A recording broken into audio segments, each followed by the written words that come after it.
ਤਾਲ ਔਰ ਸ਼ਬਦ ਅਰਥ ਨੂੰ ਵੀ ਸਮਝਣ ਵਾਲੇ ਨੇ, ਉਹਨਾਂ ਨੇ ਆਪ ਜੀ ਨੂੰ ਇਲਾਹੀ ਗੁਰਬਾਣੀ ਦਾ ਕੀਰਤਨ ਸਰਵਣ ਕਰਾਇਆ ਹੈ। 3 ਰੋਜ਼ ਤੋਂ ਜੋ ਆਪਾਂ ਗੁਰਮਤਿ ਵਿਚਾਰ ਕਰਦੇ ਆ ਰਹੇ ਹਾਂ,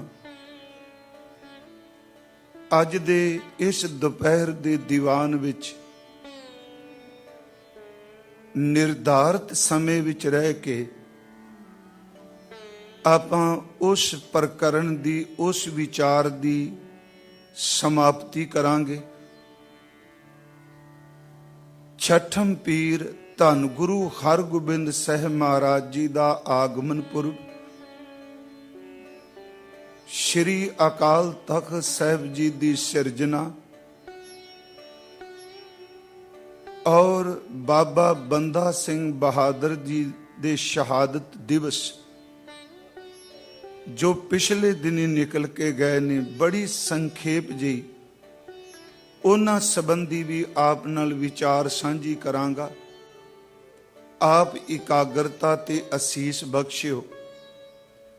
ਜਿਤਨੇ ਵੀ ਆਪ ਸਤਿਗੁਰਾਂ ਦੀ ਚਰਨ ਸ਼ਰਨ ਵਿੱਚ ਸੁਭਾਏਮਾਨ ਹੋ, ਗੁਰੂ ਬਖਸ਼ੀ ਫਤਿਹ ਸਵੀਕਾਰ ਕਰੋ ਔਰ ਉਚਾਰਨ ਕਰੋ ਜੀ, ਵਾਹਿਗੁਰੂ ਜੀ ਕਾ ਖਾਲਸਾ, ਵਾਹਿਗੁਰੂ ਜੀ ਕੀ ਫਤਿਹ।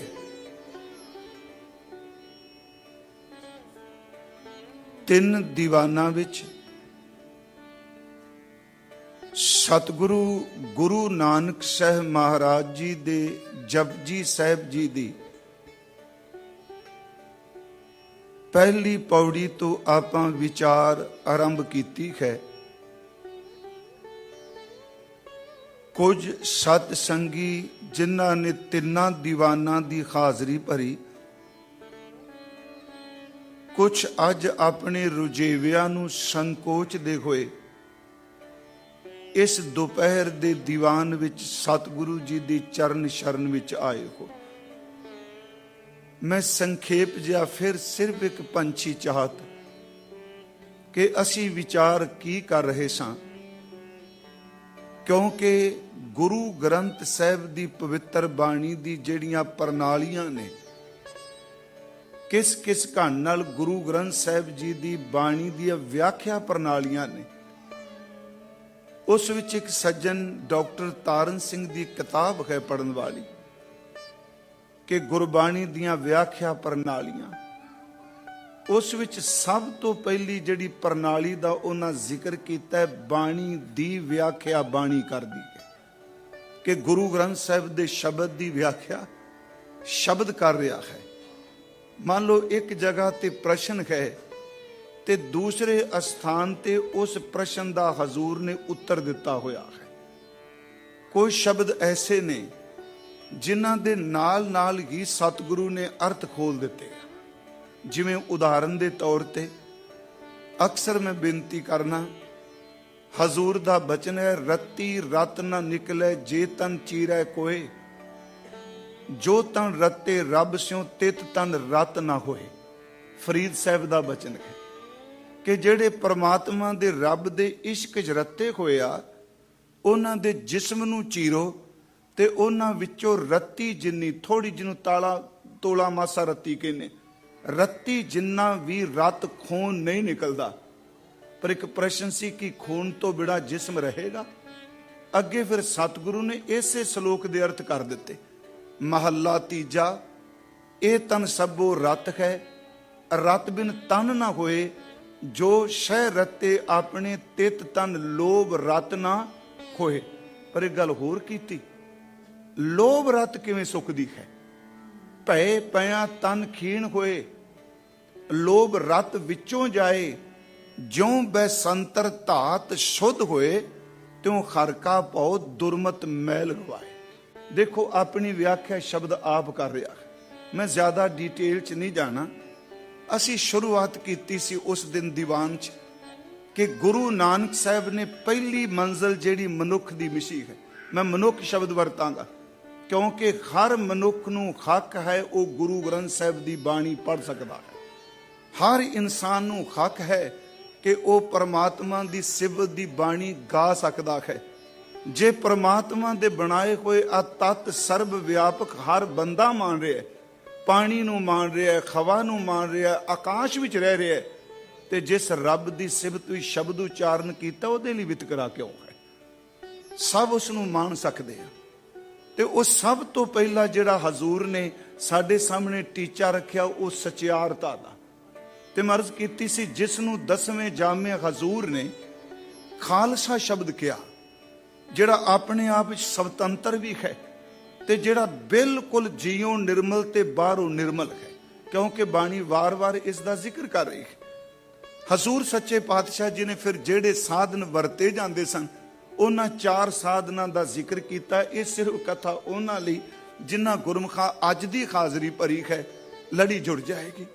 तो मैं उस दिन अर्ज की सी एक किव सचियारा दी तुक 4 पौड़ियां च व्याख्या मुकम्मल कर दी है। एक इत्थे मुकदी नहीं, पहली पौड़ी व्याख्या शुरू हुंदी। इसे करके आप जी देखो कि जपजी साहिब दे 5 खंड ने।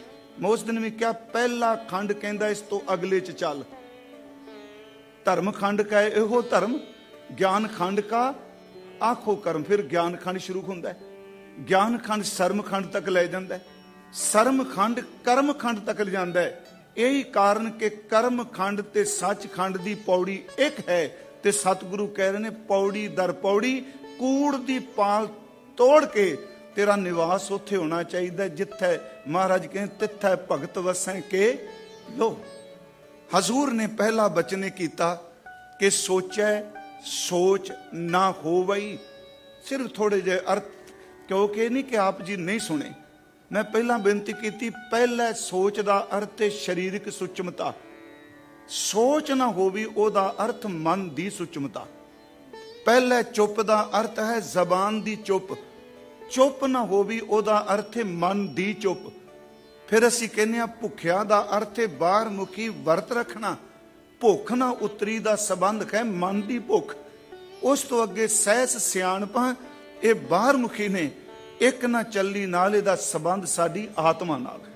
असी पाठ किया सोचै सोच ना हो वही, जे सोची लख वार, चुपै चुप ना हो वही, जे लाए रहा लिवतार। भुखिया मैं इहदे अर्थ वर्त कीते, भुखिया रहा, भुखिया भुख ना उतरी, जे बन्ना पुरियां भार, साहस सियाणपा लख हो है ता एक ना चलै नाल।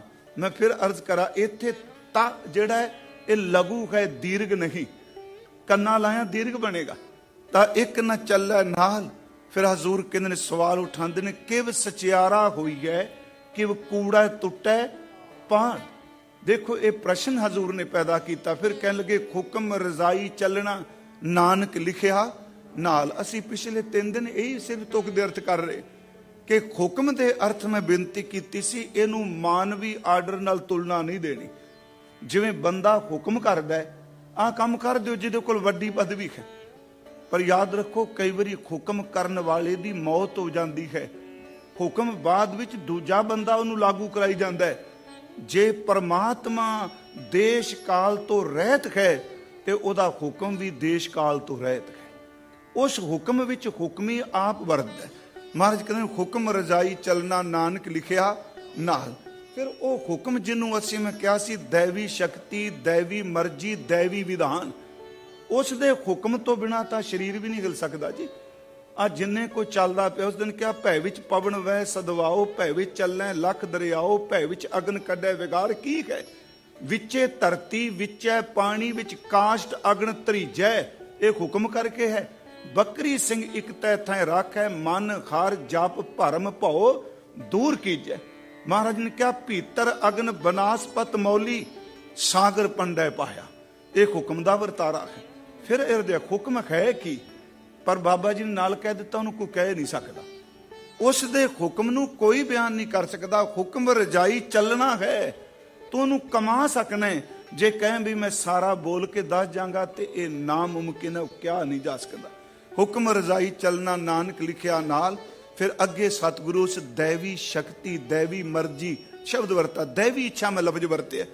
महाराज कहते हुक्म की हुक्मी होवन आकार, उसके हुक्म विच आ ढांचे बने हुए आ। आकार दा अर्थ केवल असी नहीं, जो कुछ भी दृष्टमान है, ते दृष्टमान दा अर्थ केवल ये प्लैनेट नहीं। कई भी असी कह दिंदे आ कि मंगल ते जीवन कोई नहीं, चंद्रमा ते जीवन कोई नहीं।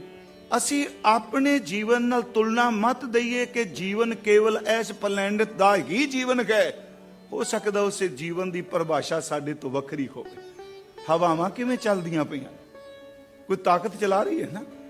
जरूरी नहीं कि दृष्टमान ही जीवन हुंदा है, अदृष्ट भी जीवन हुंदा है। हजूर सच्चे पातशाह ने बख्शिश की, हुक्मी होवन आकार, हुक्म ना कहा जाई, हुक्मी होवन जी। हुक्म मिले वडियाई, ते हुक्म कला ये थोड़ा भी चंगा चंगा होना है, हुक्म विच माड़ा भी होना है। जेड़ा माड़ा साडी नजर विच माड़ा है, ओदी नजर विच कुछ माड़ा नहीं। महाराज फिर बेनती, हुक्मी उत्तम नीच, हुक्म लिख दुख सुख पाहिए। एक ना हुक्मी बख्शीस, एक हुक्मी सदा पवाहिए। हुक्म है अंदर सब को, बाहर हुक्म ना कोए। ते मैं कल बेनती की सी, नानक हुक्म है जे बुझे ता हौमे कहे ना कोई। फिर थोड़ा जिहा कल अर्जाती की, हौमे असी नहीं पैदा की, हौमे दे बीज विचों हंकार असी पैदा कर लिया, मैं आ। फिर बेनती सतगुरु शब्द वरत रहा, नानक हुक्म है जे बुझे ता हौमे कहे ना कोई। वो हौमे नहीं करदा जिन्हों हुक्म की समझ पै जाए, क्योंकि हुक्म हौमे नूं अभाव कर दिंदा है। रात में क्या सी, हौमे हुक्म तो बिना पैदा ही नहीं कोई। हौमे एहो हुक्म है तैं किरत फिराहे। जेड़ी चीज हुक्म विचों निकली है, ते हुक्म समझन तो बिना उहदा खात्मा हो जाऊगा। फिर बेनती दोनों तुकां नूं मिलाओ गुरु अंगद साहिब दी, नानक हुक्म है जे बुझे कौमै हो, एहो हुक्म है पैं करत फराए। फिर बेनती है जी, जिहड़ी कौमे है, जिन्हें हुक्म नूं समझ लिया कौमे कही। हुण जिन्हें समझिया वो आलसी जा बन के रहिंदा है। फिर कहने उहदे अंदरों एक गीत जन्म लैंदा है, जिन्हों असी सिवत सलाह करने। पर याद रखियो तुक फिर अगे चलनी, हुक्म रजाई चलना, नानक हुक्म है जे बुझे। हुक्म चल रहा अगे, उस तो अगे फिर वो गांदा है। ठीक है, भाई साहब कीर्तन करके गए, आ विच बैठे गुरमुख कीर्तनी है नहीं। जिहड़ी सोदर दी पौड़ी है ना, 3 वारी है गुरु ग्रंथ साहिब विच। एक तो 27वीं पौड़ी, एक राग आसात पहला, एक रह रास विच। तुसीं सारे पाठ भेद है, पर गलती नहीं वो महाराज ने आप ही रखे। एक दिन मेरे मन च आया भी इहदे विच 3 तरह के गा रहे ने। एक दृष्टमान गा रहे ने, एक अदृष्ट गा रहे ने, ते एक जिन्हों असीं कहने आ हवा आ खंड मंडल ब्रह्मंड, ये भी गाउंदे पए। 3 तरह का कीर्तन सोदर विच हुंदा है। ये केवल कल्पना विचों निकले हुए शब्द नहीं, एक गुरु नानक साहब जी की उस विस्मादित अवस्था विचों निकले आ, जिस विचों सब कुछ सुन रहे आ। फिर बेनती ये नहीं कह रहे भी मैनू किसी ने दसिया। याद रखो इस तुक नूं। फिर बेनतियां ने, मैं इशारा सिर्फ कर देंगा। 3 तरह का मैं बाणी पढ़ते हुए 3 तरह का कीर्तन हो रहा। एक तो है गावन तुदनू, मैं रह रस वाली, गावन तुदनू पवन पानी बैसंतर गावै राजा धर्म द्वारे, गावन तुदनू चित गुप्त लिख जानन, लिख लिख धर्म विचारे। अदृष्ट ने ना कि देश दा। उस तो बाद एक दृष्टमान ने, गावन तुदनू जति सती संतोखी, गावन तुदनू वीर करारे। ये दृष्टमान च ने।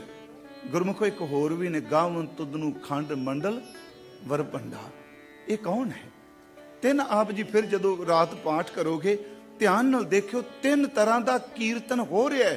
ये नहीं कि गुरु जी ने क्या मैं फलानी किताब तो पढ़िया ते उन्हां लिखिया है। महाराज कहते मैं खुद सुनिया, होर केते तुदनू गावन से मैं चेतनाम।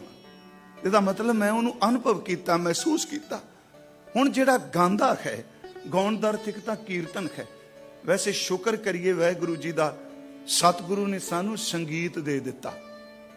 जे कला खुशकपुणा फिलासफी दिती हुंदी, साडी हालत बड़ी मंदी होनी सी। अगे भी चलो इन्नी ठीक भी नहीं आपां कहिंदे, पर उन्हां कीर्तन दिता। क्यों?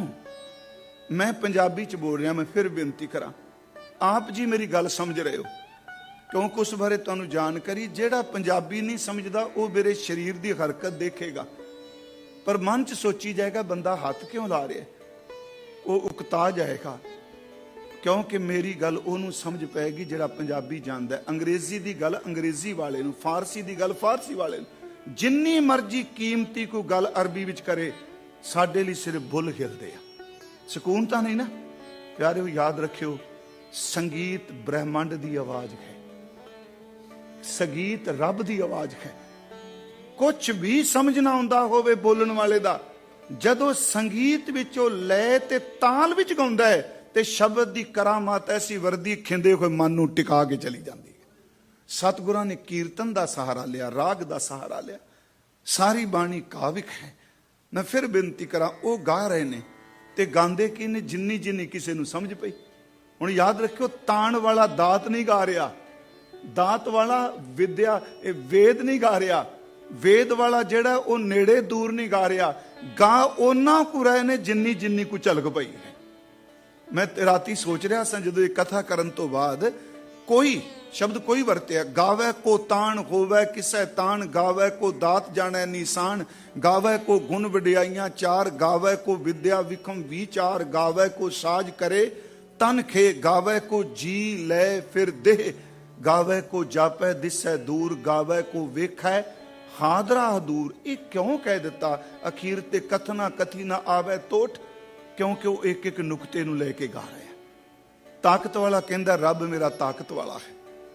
ਗੁਰਮੁਖੋ ਜਿਹਨੂੰ ਦਾਤ ਮਿਲੀ ਉਹ ਕਹਿੰਦਾ ਰੱਬ ਮੇਰਾ ਦਾਤਾ ਹੈ। ਜਿਸ ਬੰਦੇ ਨੂੰ ਅੰਦਰ ਖੂਬਸੂਰਤੀ ਨਾਲ ਮੁਹੱਬਤ ਹੈ ਉਹ ਕਹਿੰਦਾ ਪਰਮਾਤਮਾ ਦੀਆਂ ਵਡਿਆਈਆਂ ਸੋਹਣੀਆਂ ਨੇ। ਇਸੇ ਕਰਕੇ ਗੁਰੂ ਜੀ ਨੇ ਫਕੀਰ ਤੇ ਕਿਹਾ, ਗਾ ਸਾਰੇ ਰਹੇ ਆ ਪਰ ਕਥਨਾ ਕਥੀ ਨਾ ਆਵੇ ਟੋਟ, ਕਥ ਕਥ ਕਥੀ ਕੋਟੀ ਕੋਟ ਕੋਟ। ਫਿਰ ਅਗਲਾ ਬਚਨ ਨਾਲ ਕਰ ਦਿੱਤਾ, ਉਹ ਦਾਤਾ ਦਿੰਦਾ ਦੇ, ਲੈਂਦੇ ਥਕ ਪਾਹੇ, ਜੁਗਾ ਜੁਗੰਤਰ ਖਾਈ ਖਾਏ। ਫਿਰ ਆਓ ਫਿਰ ਪਿੱਛੇ ਮੈਂ ਕਿਹਾ ਸੀ, ਪਹਿਲੀ ਤੁਕ ਨੂੰ ਛੱਡਣਾ ਨਹੀਂ, ਬਸ ਪਹਿਲੀ ਪੌੜੀ ਦੀ ਨੂੰ ਹੁਕਮ ਰਜ਼ਾਈ ਚੱਲਣਾ। ਦੂਸਰੀ ਪੌੜੀ ਸਮਾਪਤ ਸੀ, ਨਾਨਕ ਹੁਕਮ ਹੈ ਜੇ ਬੁੱਝੈ। ਤੇ ਤੀਸਰੀ ਪੌੜੀ ਸਮਾਪਤ ਹੋ ਗਈ, ਗੁਰੂ ਜੀ ਨੇ ਕਿਹਾ ਹੁਕਮੀ ਹੁਕਮ ਚਲਾਏ ਰਾਹ, ਨਾਨਕ ਵਿਗਸੈ ਵੇ ਪ੍ਰਵਾਹ। ਇੰਨਾ ਬੇਪਰਵਾਹ ਹੈ, ਉਹ ਖੁਸ਼ ਹੋ ਰਿਹਾ। ਹੁਣ ਅਗਲੀ ਪੌੜੀ ਆ ਗਈ ਸਾਧਨਾ ਦੀ, ਕਿਉਂਕਿ ਹੁਣ ਫਿਰ ਕਰੀਏ ਕੀ?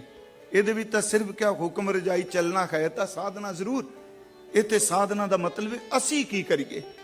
ਹੁਣ ਸਤਿਗੁਰੂ ਉਹਦੇ ਵਿੱਚ ਪ੍ਰਸ਼ਨੋਤਰੀ ਹੈ, ਉਸ ਪੌੜੀ ਵਿੱਚ ਜਿਹੜੀ ਚੌਥੀ ਪੌੜੀ ਹੈ।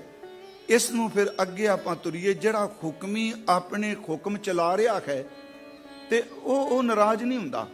ਇੱਥੇ ਸਤਿਗੁਰੂ ਨੇ ਕਿਹਾ ਵੀ ਵਿਗਸ ਹੈ, ਉਹ ਖੁਸ਼ ਹੀ ਰਹਿੰਦਾ, ਕੋਈ ਮਰ ਜਾਏ ਕੋਈ ਜੀ ਜਾਏ, ਕਿਉਂਕਿ ਉਹਦੇ ਘਰ ਗਮੀ ਨਾਂ ਦੀ ਚੀਜ਼ ਹੀ ਨਹੀਂ ਹੋਈ। ਮਹਾਰਾਜ ਕਹਿੰਦੇ ਤੇਰਾ ਘਰ ਆਨੰਦ ਵਧਾਈ ਤੁਧ ਘਰ। ਜਾਂ ਅਸੀਂ ਪੜ ਪਾਠ ਕਰਨੇ ਆ, ਨਾਨਕ ਬੱਧਾ ਘਰ ਤਾਂ ਜਿੱਥੈ ਮਿਰਤ ਨਾ ਜਨਮ ਜਰਾ। ਹੁਣ ਅੱਗੇ ਸਤਿਗੁਰੂ ਜਿਹੜਾ ਹੁਕਮੀ ਹੁਕਮ ਚਲਾ ਰਿਹਾ ਹੈ ਤੇ ਗੱਲ ਫਿਰ ਸਚਿਆਰਤਾ ਦੀ ਹੈ, ਅਸੀਂ ਕੀ ਕਮਾਈਏ। ਅੱਗੇ ਫਿਰ ਸਤਿਗੁਰੂ ਚੌਥੀ ਪੌੜੀ ਚ ਉਸ ਤੁਕ ਦੀ ਵਿਆਖਿਆ ਮੁਕੰਮਲ ਕਰਨਗੇ। ਸਾਚਾ ਸਾਹਿਬ ਸਾਚ ਨਾਏ। ਸਾਚਾ ਦਰ ਸਮਝ ਗਏ ਜੀ, ਸਦੀਵ ਰਹਿਣ ਵਾਲਾ। ਸਾਹਿਬ ਦਾ ਲਫ਼ਜ਼ੀ ਅਰਥ ਹੈ ਮਾਲਿਕ। ਇਹ ਸਾਹਿਬ ਲਫ਼ਜ਼ ਫਾਰਸੀ ਦਾ ਹੈ। ਤੇ ਮੈਂ ਪਿਛਲੇ ਦਿਨੀ ਸ਼ਾਇਦ ਇੱਥੇ ਕਿਹਾ ਸੀ ਕਿ ਪੰਜਾਬੀ ਵਿੱਚ ਬੇਅੰਤ ਸ਼ਬਦ ਵਰਤ ਲਵਾਂ। ਬਹੁਤ ਸ਼ਬਦ ਐਸੇ ਨੇ ਜਿਹੜੇ ਫਾਰਸੀ ਵਿੱਚ ਇੰਨੀ ਕੁ ਥਾਂ ਲੈ ਚੁੱਕੇ ਆ, ਆਮ ਬੰਦੇ ਨੂੰ ਪਤਾ ਹੀ ਨਹੀਂ ਮੈਂ ਫਾਰਸੀ ਬੋਲ ਰਿਹਾ। ਆ ਜਿਹੜਾ ਹੁਣੇ ਅਸੀਂ ਕਹਿੰਦੇ ਆ ਦੀਵਾਨ, ਦੀਵਾਨ ਫਾਰਸੀ ਦਾ ਹੈ। ਤਖਤ ਸ਼ਬਦ ਫਾਰਸੀ ਦਾ ਹੈ। ਸਿਰਦਾਰ ਸ਼ਬਦ ਬਿਲਕੁਲ ਨਹੀਂ ਹੈਗਾ ਹਿੰਦੀ ਦਾ, ਸਿਰਦਾਰ ਫਾਰਸੀ ਦਾ ਹੈ। ਦਸਤਾਰ ਫਾਰਸੀ ਦਾ ਹੈ। ਇਹ ਸਾਰੇ ਸ਼ਬਦ ਜਿਹੜੇ ਅਸੀਂ ਵਰਤਨੇ ਆ, ਸਾਹਿਬ ਸ਼ਬਦ ਜਿਹੜਾ ਫਾਰਸੀ ਦਾ ਹੈ। ਹੁਣ ਇੱਥੇ ਸਤਿਗੁਰੂ ਨੇ ਸ਼ਬਦ ਵਰਤਿਆ ਸਾਚਾ ਸਾਹਿਬ। ਮੇਰਾ ਮਾਲਕ ਜਿਹੜਾ ਉਹ ਸੱਚ ਹੈ। ਸਾਚ ਨਾਏ, ਉਹਦਾ ਨਾਮ ਸੱਚਾ ਹੈ। ਯਾਦ ਰੱਖੋ, ਇੱਕ ਸੱਜਣ ਗੁਰਮੁਖ ਵੀ ਅਰਥ ਕੀਤਾ ਨਿਆਏ ਦੇ ਅਰਥ ਲੈ ਕੇ, ਕਿ ਉਹਦਾ ਇਨਸਾਫ ਸੱਚਾ ਹੈ। ਇਹਦਾ ਅਰਥ ਉਹ ਆਪ ਸੱਚ ਹੈ, ਉਹਦਾ ਨਾਮ ਸੱਚ ਹੈ। ਕਿਉਂਕਿ ਨਾਮ ਤੇ ਨਾਮੀ ਦੋਨੋਂ ਸੱਚ ਨੇ। ਅਸੀਂ ਨਹੀਂ ਹੈਗੇ। ਹੁਣ ਜਿਉਂਦੇ ਆ ਅਸੀਂ, ਨਾਮ ਤੇ ਨਾਮੀ ਅਸੀਂ ਵੀ ਹਾਂ ਨਾ। ਮੇਰਾ ਤੁਹਾਡਾ ਜਿਹੜਾ ਸਰੀਰ ਹੈ ਇਹ ਨਾਮੀ ਹੋ ਗਿਆ, ਤੇ ਜਿਹੜਾ ਪਰਿਵਾਰ ਨੇ ਅੱਖਰ ਦਿੱਤੇ ਉਹ ਨਾਮ ਦਿੱਤਾ।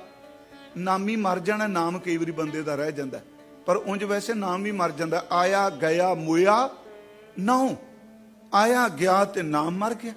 ਇੱਥੇ ਸਤਿਗੁਰੂ ਇੱਕ ਹੋਰ ਬਰੀਕੀ ਚਲੇ ਜਾ ਰਹੇ ਨੇ। ਉਹ ਆਪ ਸੱਚ ਹੈ ਤੇ ਉਹਦਾ ਨਾਮ ਵੀ ਸੱਚ ਹੈ। ਤੇ ਨਾਮ ਦਾ ਅਰਥ ਕੇਵਲ ਰੱਬ, ਵੈਗੁਰੂ, ਅੱਲਾ, ਰਹੀਮ, ਕਰੀਮ ਨਹੀਂ, ਉਸ ਨਾਮ ਵਿੱਚ ਜਿਹੜੀ ਆਪਣੇ ਆਪੇ ਦੀ ਸ਼ਕਤੀ ਵਰਦੀ ਹੈ, ਉਹ ਸ਼ਕਤੀ ਨੇ ਸਮੇਂ ਸੱਚ ਰਹਿਣਾ ਹੈ। ਥੋੜਾ ਜਿਹਾ ਇਸ ਬੇਨਤੀ ਨੂੰ, ਉਂਝ ਵੈਸੇ ਬਹੁਤ ਜ਼ਿਆਦਾ ਨਾਮ ਬਾਰੇ ਗੁਰਮੁਖ ਪਿਆਰੇ ਜਿਨ੍ਹਾਂ ਨੇ ਅਭਿਆਸੀ ਸੇ ਲਿਖਿਆ, ਭਾਈ ਰਣਧੀਰ ਸਿੰਘ ਜੀ ਉਹਨਾਂ ਨੇ ਨਾਮ ਬਾਰੇ ਲਿਖਿਆ, ਡਾਕਟਰ ਭਾਈ ਜੋਧ ਸਿੰਘ ਜੀ। ਮੈਂ ਇਹ ਨਹੀਂ ਕਿ ਮੈਂ ਪੜ੍ਹ ਰਿਹਾ ਤੇ ਤਾਂ ਤੁਹਾਨੂੰ ਕਹਿ ਰਿਹਾ, ਮੇਰੀ ਇੱਛਾ ਜੇ ਕਿਸੇ ਬੰਦੇ ਦੇ ਅੰਦਰ ਇਸ਼ਕ ਹੋਵੇ, ਗੁਰਮਤਿ ਨਿਰਣਿਆਂ ਵਿੱਚ ਨਾਮ ਦਾ ਚੈਪਟਰ ਹੈ ਪੂਰਾ। ਉਸ ਤੋਂ ਬਾਅਦ ਸ਼੍ਰੀਮਾਨ ਭਾਈ ਵੀਰ ਸਿੰਘ ਜੀ, ਇੱਕ ਭਜਨ ਬੰਦਗੀ ਦਾ ਪ੍ਰਤਾਪ ਕਿਤਾਬ ਹੈ। ਰਗਬੀਰ ਸਿੰਘ ਵੀਰ ਉਹਨਾਂ ਦੀ ਪੁਸਤਕ, ਪ੍ਰੋਫੈਸਰ ਸਾਹਿਬ ਸਿੰਘ ਉਹਨਾਂ ਨੇ ਸਿਮਰਨ ਦੀਆਂ ਬਰਕਤਾਂ ਲਿਖੀ ਹੈ ਇੱਕ ਪੁਸਤਕ। ਸਹਾਇਤਾ ਕਰਦੀਆਂ ਨੇ ਚੀਜ਼ਾਂ ਬੰਦਗੀ ਕਰਨ ਵਾਲੇ। ਜਦੋਂ ਬੰਦਾ ਅੰਦਰ ਟਿਕਾਣਾ ਚਾਹੇ, ਜਿਹੋ ਜਿਹਾ ਸਾਡਾ ਅੰਦਰ ਹੋਵੇਗਾ ਨਾ, ਅਸੀਂ ਉਹ ਕੁਝ ਬਾਣੀ ਚ ਸੱਚੀ ਮੁੱਚੀ ਗੁਰਬਾਣੀ ਵਿੱਚੋਂ ਭਟਕਣਾ ਵੀ ਲੋਕ ਲੱਭ ਲੈਂਦੇ ਆ ਤੇ ਗੁਰਬਾਣੀ ਵਿੱਚੋਂ ਟਿਕਾ ਵੀ ਲੱਭ ਲੈਂਦੇ। ਇਹ ਕਹਾਂਗੇ ਜੀ ਗੁਰਬਾਣੀ ਭਟਕਾਉਂਦੀ ਹੈ, ਨਹੀਂ। ਜਦੋਂ ਆਪਣਾ ਮਨ ਭਟਕਿਆ ਹੋਵੇ ਪਰ ਪ੍ਰਮਾਣ ਵੀ ਉਹੋ ਜਿਹਾ ਛੱਡਦਾ ਹੈ ਕਿ ਨਹੀਂ। ਪਰ ਜਦੋਂ ਬੰਦੇ ਦਾ ਆਪਣਾ ਅੰਦਰ ਟਿਕਿਆ ਹੈ। ਹੁਣ ਇੱਥੇ ਇੱਕ ਬੇਨਤੀ ਹੈ, ਨਾਮ ਕੀ ਹੈ? ਮੈਂ ਪਿਛਲੇ ਦਿਨ ਕਿਹਾ ਨਾਮ ਦੀ ਕੀਮਤ ਕੋਈ ਪਾ ਸਕਦਾ ਜੀ? ਅਸੀਂ ਵੈਗੁਰੂ ਕਹਿ ਦਿੱਤਾ। ਇੱਥੇ ਸ਼ਾਇਦ ਕਿਹਾ ਸੀ ਹਜ਼ੂਰ ਮੀਆਂ ਮਿੱਠੇ ਕੋਲ ਗਏ, ਮਿਠਨਕੋਟ, ਤੇ ਜਨਮ ਸਾਖੀ ਪੁਰਾਤਨ ਨੇ ਇੱਕ ਬੜੀ ਸੋਹਣੀ ਗੱਲ ਕਹੀ ਹੈ ਕਿ ਜਦੋਂ ਸਤਿਗੁਰੂ ਤੁਰੇ ਆ ਰਿਹਾ ਤੇ ਮੀਆਂ ਮਿੱਠਾ ਨੇ ਸ਼ਬਦ ਕਿਹਾ ਆਪਣੇ ਬੰਦਿਆਂ ਨੂੰ, ਕਹਿੰਦਾ ਯਾਰੋ ਸ਼ਬਦ ਵਰਤਿਆ ਜਗਤ ਜੇਤੂ। ਤੇ ਆਪ ਨੂੰ ਮੈਂ ਫਿਰ ਬੇਨਤੀ ਕਰਾਂ, ਜੇ ਕੋਈ ਸਟੇਜ ਤੇ ਯਈਏ ਨਾਲ ਯਾਰੋ ਵਰਤਦਾ ਹੈ ਤੇ ਸ਼ਬਦ ਮਾੜਾ ਨਹੀਂ ਹੁੰਦਾ। ਆਪ ਨੂੰ ਕਿਹਾ ਸੀ ਸਮਗਰ ਗੁਰੂ ਗ੍ਰੰਥ ਸਾਹਿਬ ਵਿੱਚ, ਪੂਰੇ ਗੁਰੂ ਗ੍ਰੰਥ ਸਾਹਿਬ ਵਿੱਚ ਹੰਕਾਰ ਨਹੀਂ। ਜਿੱਥੇ ਜੱਜੇ ਨਾਲ ਯਾਰ ਆਏਗਾ ਨਾ, ਉਹਦੇ ਅਰਥ ਵੀ ਵਿਚਾਰ ਹੋਣਗੇ। ਜਿੱਥੇ ਯਈਏ ਨਾਲ ਯਾਰ ਆਏਗਾ, ਉਹਦੇ ਅਰਥ ਪੋਜ਼ਿਟਿਵ ਰੱਬ, ਗੁਰੂ ਤੇ ਸੰਤ ਹੋਣਗੇ। ਉਹ ਕਹਿੰਦਾ ਯਾਰੋ ਜਗਤ ਜੇਤੂ ਆ ਰਿਹਾ ਹੈ ਤੇ ਤੁਸੀਂ ਦੇਖਿਓ, ਆਪਣੇ ਮੁਰੀਦਾਂ ਨੂੰ ਕਹਿੰਦਾ ਇਸ ਤਰ੍ਹਾਂ ਲਾ ਕੇ ਰੱਖ ਦਿਆਂਗਾ ਜਿਵੇਂ ਦੁੱਧ ਤੋਂ ਮਲਾਈ ਲਾਈ ਦੀ ਹੈ। ਤੇ ਮਹਾਰਾਜ ਹੱਸ ਪਏ। ਹੁਣ ਇਹ ਗੱਲਾਂ ਦੀ ਬਾਬਾ ਜੀ ਨੂੰ ਪਤਾ ਲੱਗ ਗਿਆ, ਬਿਲਕੁਲ ਲੱਗ ਜਾਂਦਾ। ਸੁਰਤ ਵਾਲੇ ਜਾਣਦੇ ਆ। ਹਜ਼ੂਰ ਹੱਸ ਪਏ। ਮਰਦਾਨਾ ਕਹਿੰਦਾ ਬਾਬਾ ਜੀ ਹੱਸੇ ਕਿਉਂ? ਕਹਿਣ ਲੱਗੇ ਉਹ ਆਵਾਜ਼ ਦੇ ਰਿਹਾ ਹੈ ਕਿ ਇਸ ਤਰ੍ਹਾਂ ਲਾ ਦਿਆਂਗਾ ਜਿਵੇਂ ਦੁੱਧ ਤੋਂ ਮਲਾਈ ਲਾਈ ਦੀ ਏ। ਤੇ ਕਹਿੰਦੇ ਬਾਬਾ ਜੀ ਕੀ ਬਣੂਗਾ? ਸਤਿਗੁਰੂ ਕਹਿੰਦੇ ਕਰਤਾਰ ਭਲੀ ਕਰੇ, ਸ਼ਬਦ ਦੀ ਕਿਰਪਾ ਨਾਲ ਨਿਚੋੜ ਕੇ ਰੱਖ ਦਿਆਂਗੇ ਜਿਵੇਂ ਨਿੰਬੂ ਨਿਚੋੜੀ ਦਾ। ਇਹ ਸ਼ਬਦ ਲਿਖੇ ਨੇਕੀ ਸਾਹਿਬ ਨੇ ਇਹਨੂੰ ਕੋਟ ਕੀਤਾ ਨਾਮ ਚ, ਵੀ ਇਸ ਤਰ੍ਹਾਂ ਨਿਚੋੜਾਂਗੇ। ਉਹ ਬੰਦਾ ਜ਼ਮੀਨ ਤੇ ਲੇਟ ਜਾਂਦਾ ਹੈ, ਮੀਆਂ ਮਿੱਠਾ। ਉਹ ਕਹਿੰਦੇ ਹੋਇਆ ਕੀ? ਕਹਿੰਦਾ ਯਾਰੋ ਦੁੱਧ ਤੋਂ ਮਲਾਈ ਲਾ ਦਿਓ, ਦੁੱਧ ਫਿਰ ਵੀ ਕੰਮ ਹੁੰਦਾ ਹੈ। ਨਿੰਬੂ ਨੁਚੜ ਜਾਏ ਤੇ ਕੂੜੇ ਦੇ ਢੇਰ ਤੇ ਸੱਟ ਦੇ। ਕਹਿੰਦਾ ਜੀ ਕੌਣ? ਉਹ ਕਹਿੰਦਾ ਉਹ ਕਹਿ ਰਿਹਾ ਜਿਹੜਾ ਆ ਰਿਹਾ। ਜਦੋਂ ਸਤਿਗੁਰੂ ਗਏ, ਮੈਂ ਫਿਰ ਆਪ ਨੂੰ ਬੇਨਤੀ ਕਰਾਂਗਾ, ਜਿਹੜਾ ਅਨੁਭਵ ਦਾ ਵਿਸ਼ਾ ਹੈ ਉਹਨੂੰ ਸਟੇਜ ਦੀ ਲੜਾਈ ਨਾ ਬਣਾਈਏ। ਲੜਨ ਦੀ ਬਜਾਏ ਕਮਰਾ ਬੰਦ ਕਰਾ ਕੇ 10 ਦਿਨ ਅਭਿਆਸ ਕਰਾ ਲਈਏ, ਸਾਰੇ ਸ਼ਾਂਤ ਨਿਕਲਣਗੇ ਬਿਲਕੁਲ। ਹੁਣ ਜਦੋਂ ਹਜ਼ੂਰ ਗਏ, ਉਹਨੇ ਪ੍ਰਸ਼ਨ ਕੀਤਾ ਨਾਮ ਕੀ ਹੈ? ਸਾਡੇ ਵਰਗਾ ਹੁੰਦਾ ਸੀ ਕਹਿਣਾ ਸੀ ਵੈਗੁਰੂ ਹੈ, ਰਾਮ ਹੈ, ਇਸ ਤਰ੍ਹਾਂ ਅਦ੍ਰਿਸ਼ਟ ਹੈ। ਸਤਿਗੁਰੂ ਕਹਿੰਦੇ ਮੀਆਂ ਮਿੱਠਾ ਨਾਮ ਦੀ ਕੀਮਤ ਕਿਨ ਪਾਈ? ਉਹਨੇ ਕਿਹਾ ਨਹੀਂ ਗੱਲ ਨਹੀਂ। ਦੂਜਾ ਸਵਾਲ ਫਿਰ ਕਰਦਾ ਨਾਮ ਕੀ ਹੈ? ਤੀਸਰਾ ਜਦੋਂ ਕਹਿੰਦਾ ਨਾਮ ਕੀ ਹੈ, ਗੁਰੂ ਜੀ ਕਹਿੰਦੇ ਕਿੰਨੇ ਕੀਮਤ ਪਾਈ ਮੀਆਂ ਮਿੱਠਾ ਨਾਮ ਦੀ? ਕਹਿੰਦੇ ਨੇ ਉਹਨੇ ਹਜ਼ੂਰ ਨੂੰ ਜਦੋਂ ਤੀਜੀ ਵਾਰੀ ਕਿਹਾ, ਸਤਿਗੁਰਾਂ ਨੇ ਉਹਦਾ ਹੱਥ ਪਕੜ ਲਿਆ। ਫਿਰ ਮੇਰੀ ਬੇਨਤੀ ਹੈ, ਨਾਮ ਵਾਲੇ ਸਰੀਰ ਵਿੱਚੋਂ ਨਾਮ ਦੀਆਂ ਤਰੰਗਾਂ ਨਿਕਲਦੀਆਂ ਨੇ। ਨਾਮ ਵਾਲੇ ਸਰੀਰ ਵਿੱਚੋਂ ਨਾਮ ਦੀ ਸੁਗੰਧੀ ਨਿਕਲਦੀ ਹੈ। ਆਸਾ ਕੀ ਵਾਰ ਸ਼ੁਰੂ ਕਰ ਦਿਓ। ਪਹਿਲਾ ਬਚਨ ਗੁਰੂ ਰਾਮਦਾਸ ਆਪਣੇ ਜੀਵਨ ਦਾ ਨਿੱਜੀ ਦਿੰਦੇ ਆ। ਹਰ ਅੰਮ੍ਰਿਤ ਭਿੰਨੇ ਲੋਇਣਾ, ਮਨ ਪ੍ਰੇਮ ਰਤਨਾ ਰਾਮ ਰਾਜੇ, ਮਨ ਰਾਮ ਕਸਵੱਟੀ ਲਾਇਆ, ਕੰਚਨ ਸੁਵਿਨਾ ਗੁਰਮੁਖ ਰੰਗ ਚਲੂਲਿਆ ਆਗੇਗੀ। ਮੇਰਾ ਇਹ ਨਹੀਂ ਕਿਹਾ ਕਿਸੇ ਹੋਰ ਦਾ। ਕਮਾਲ ਕਰ ਦਿੱਤੀ। ਕਹਿਣ ਲੱਗੇ ਸਿੱਖੋ ਮੇਰੀਆਂ ਅੱਖਾਂ 'ਚ ਨੀਰ ਹੈ, ਮੇਰੇ ਤਨ 'ਚ ਸੁਗੰਧੀ ਹੈ, ਇਹ ਸਿਰਫ ਨਾਮ ਵਿੱਚ ਭਿੱਜਾ ਹੋਇਆ ਹੈ। ਗੁਰੂ ਰਾਮਦਾਸ ਆਪਣੇ ਸਰੀਰ ਵਿੱਚ ਨਾਮ ਦੀ ਵਰਦ ਦੀ ਕਲਾ ਦੱਸ ਰਿਹਾ। ਮੇਰਾ ਮਨ ਤਨੋਂ ਭਿੰਨਾ, ਜਨ ਨਾਨਕ ਮੁਸ਼ਕ 'ਚ ਘੋਲਿਆ, ਸਭ ਜਨਮ ਧਨ ਧਨਾ। ਹਜ਼ੂਰ ਨੇ ਉਹਦੇ ਹੱਥ ਪਕੜੇ सच ऐसी गुरु नानक दी परम छूह ने उस अंदर इन्ना नाम दा संचार किया, इन्नी बख्शिश की, सच्ची मुच्ची विस्मादित हो गया। जिवें बंदा बदहोश जा होके जमीन ते डिगा, जो होश आई हजूर पुछदे आ मियाँ मिठा नाम की है। हुण क्वेश्चन गुरु करदा नाम की है। अखां पूंज के कहंदा बाबा नाम दी कीमत किन पाई। ये सारे वरतारे च की वरत गया। मैं आप नूं फिर बेनती करांगा, उहदा नाम पता नहीं क्यों मन च आ गया। नाम सच है, नाम झूठ नहीं। हर सिमरन की ओ सकल आकारा, ये सारा आकार ओदे नाम करके है, ते नाम नरजिंद नहीं हैगा। गुरमुखो सीधी जी गल मैं उदाहरण देना, एक बच्चे का नाम रख लो जिन्हों कोई पता नहीं है, सिख ने, हिंदू ने, मुसलमान ने, आप नाम रखो, उन्होंने आवाजा मार लग पो। 2-2.5 महीने का बच्चा उस नाद नूं सुन के आप नूं देखदा है, ते जिहड़ा सद सुनदा सद वेखदा, जिस नाम नाल पुकारोगे वो ध्यान नहीं देगा, वो सुनदा भी है। हजूर ने कहा कि देख भाई वो सच्चा है साहिब, ओदा नाम भी सच है। नाम नाल जुड़ांगे तो सच नाल जुड़ांगे, सच नाल जुड़ांगे तो साहिब नाल जुड़ांगे। साचा साहिब साच नाए। हुण जिहड़ा मालक है उहदे कोल फरियाद करनी है। थोड़े ਜਿਹੇ अर्थ जिवें आपां करदे आए हां, उहदी बोली की है, किहड़ी शब्दावली समझदा है। महाराज कहंदे ने भाख्या। भाख्या दा लफ्ज वैसे भाषा भी करदे आ, मैं इहदे अर्थ कीते आ बोल, बोलना, भाखना। भाख्या भाओ, प्रेम दी बोली आ उहदी। अपार, जिस दा पारावार नहीं पाया जा सकदा। गुरमुखो अगे फिर ध्यान नाल सुनियो, इत्थे भाख्या भाओ अपार कह दिता, अगे फिर दसणगे भेटा की देनी है। उस दी बोली केवल प्रेम है। जे बंदा प्रेम दी शब्दावली वरतदा अंदरों कपटी है ते खिमा करियो, वो प्रेम दी शब्दावली, शब्दावली कह रहे हैं स्वीकार नहीं। जे अंदरों प्रेम नाल भीजा होया है, बाहरों विचारे नूं शब्द नहीं बोलने होंदे, सतगुरु कहंदा वो प्रवान है, क्योंकि वो अंदर वाली बोली समझ रहे। कोई गावे रागी नादी बेदी बहु भांत कज, ये सारे प्रेम दे शब्द ने। नहीं हर हर भीजै राम राजे, जिन्ना अंतर कपट विकार कै, तिना रोए क्या कीजै, हर करता सब की जानदा, सिर रोग हाथ जीजै, जिन्ना नानक गुरमुख हिरदा शुद्ध है। क्योंकि प्रेम अंदर ने, शब्दावली प्रेम दी। मन नहीं प्रीत मुखों गण लावत। महाराज कहते जिन नानक गुरमुख हिरदा शुद्ध है, हर भगत हर लीजै। अगला वचन है जिन अंतर हर हर प्रीत है, ते जन सुगड़ सियाणे राम राजे। जे बाहरों भुल चुक बोलदे भी खरे, हर भाने उसकी बोली प्रेम है। साचा साहिब साच नाए, भाख्या भाओ अपार, प्रेम दी बोली समझदा है। हुण प्रेम कोई बाहर मुखी विखावे दी चीज नहीं। आप जी गुरु हरगोबिंद साहिब दा पुरब मना रहे हो, मैं नाल ये भी बेनती करदा जावां, मैं समय च रहना है। छठम पीर सतगुरु माता गंगा जी दी कुख च गुरु की वडाली धन बाबा बुढ़ा साहब जी ने अरदास की। बाबा बुढ़ा साहब जी ने नाम रखिया। बाबा बुढ़ा साहब जी ने पढ़ाई शुरू कराई। बाबा बुढ़ा साहब ने घोड़सवारी सिखाई। बाबा बुढ़ा साहब ने शस्त्र विद्या सिखाई। बाबा बुढ़ा साहब ने पकड़ के इट पहली तखत दी रखी। बाबा बुढ़ा साहब ने 2 किरपाना पाइया, ते बाबे बुढ़े ने ग्वालियर गए होए ली चौंकियां कटियां। मैं तां बेनती की इग्नोर ना करो, सिख नूं।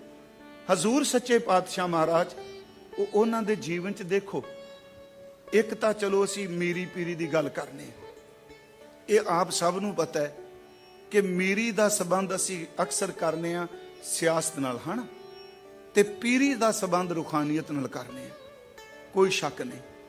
ते उत्थे ਜਿਹੜੀ ਢਾਡੀਆਂ ने शब्द वरते ने, मैं पिछले दिन कहा उन्हां पहनियां नहीं वरते। 2 तलवारां बधियां ने, पहनियां थोड़ा ने, पहनियां हैं, पर लफ्ज उन्होंने बधियां वरत्या। बधियां लफ्ज बड़ा डूंगा है, ये बधियां ने, क्योंकि जिदे कोल मीरी आ जाती है, ताकत आ जाती है, वो तलवार लैके जुल्म करदा है, ते जिदे कोल पीरी आ जाती वो पहाड़ां नूं भज जांदा है। गुरु ने दोनों बन के रख दित्तियां।